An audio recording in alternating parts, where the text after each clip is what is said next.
I still keep getting phone calls and texts all day long going, are you guys okay? Heard your power's out. Heard it was snowing out there. We're doing fine. This is America. Red, white, and blue. We're doing great. We got a Rectech that was made in America because it's with a C, not a Q. We got a little refreshment.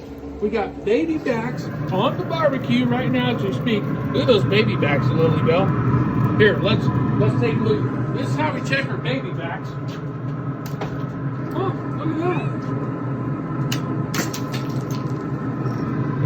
Let's take a look. Oh my God. Heck yeah.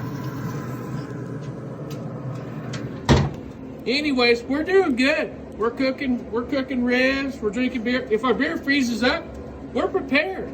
We got magnetic coolers. Just put it on the side of the Rectech. Bam! It's not gonna freeze anymore. Look at this. Are you kidding me? Back-to-back World War champs. We're not gonna let 9 inches of snow fool us. We're doing well. We're doing very good, and we're having fun, and we're making the best of it. See you guys.